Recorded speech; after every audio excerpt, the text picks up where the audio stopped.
శాంతాకారం భుజగశయనం పద్మనాభం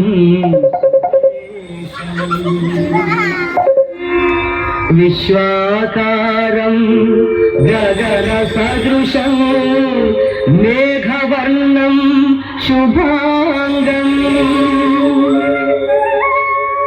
లక్ష్మీకాంతం కమలనయనం యోగి హృద్యానగమ్యం వందే విష్ణుం భవభయహరం సర్వలోకైకనాథం. సకల లోక మాతాపితరులకు సవినయ ప్రణామములు. శుభం భవతు. నారద, ఎక్కడి నుండి రాక? దేవలోకమున సంఖ్యాశాస్త్రజ్ఞులు అందరూ ఒక సభ నిర్వహించి దానికి నన్ను అధ్యక్షుడిగా పిలిపించారు తల్లి. ఉన్నట్టుండి ఉద్దండ పండితులందరూ జట్లు జట్లుగా చేరి జుట్లు పట్టుకొనుచు తిట్టుకొనుచు అల్లకల్లోలను సృష్టించరు. ఇంతకు వివాద విషయం ఏమిటో? మీరే స్వామి. నేనా? అవును. ఆ సంఖ్యాశాస్త్రము అష్ట సంఖ్యను దుష్ట సంఖ్యగా దురదృష్టకర సంఖ్యగా వ్యాఖ్యానించుతున్నదట. మీ శ్రీనామధేయము లక్ష్మీనారాయణ స్వామికి 8 అక్షరములు. మీకు అత్యంత ప్రీతిపాత్రమైన మంత్రరాజము అష్టాక్షరి. ఇట్లు అష్ట సంఖ్యామయులైన దేవరవారి మీద ఆ దుష్ట ప్రభావం అణువంతైనా ప్రసరించడం లేదు అన్నదే వివాద కారణమైంది.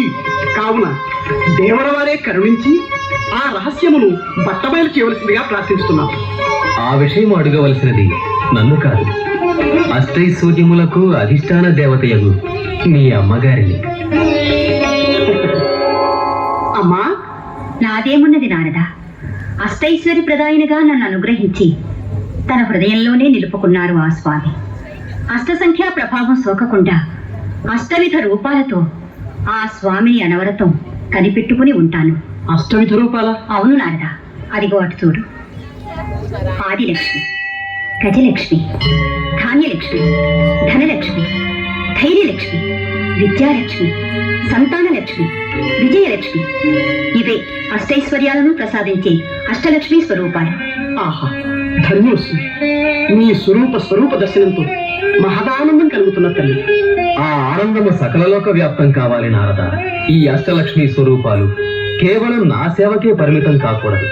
భక్తజనులు ఎవరు ఏ రూపాన్ని అర్చిస్తే ఆ రూపంతోనే సాక్షాత్కరించి అభీష్ట సిద్ధి గావించి ఆ రూపాన్ని మళ్లీ తనలోనే లీనం చేసుకుంటుంది మహాలక్ష్మి.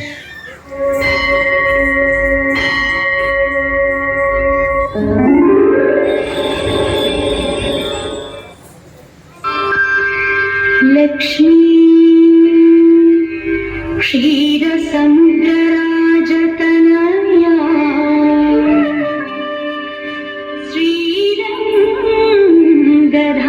శ్రీరంగధామేశ్వరీ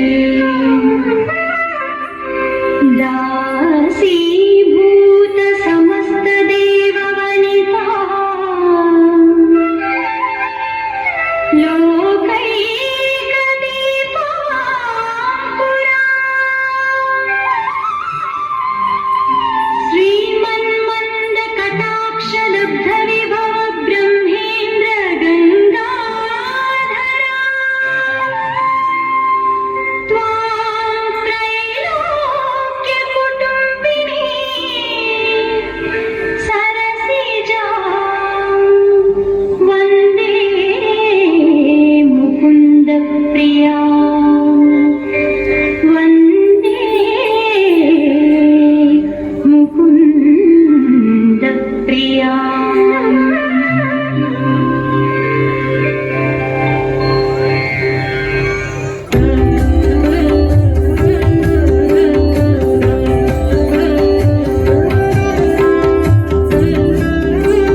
कर्त्री गजलक्ष्मी हे देवी ते मङ्गलम् धान्यं च क्षीरं च संवर्धयसि देवी धान्यलक्ष्मी देवी ते मङ्गलम् धन कनक सत्त्व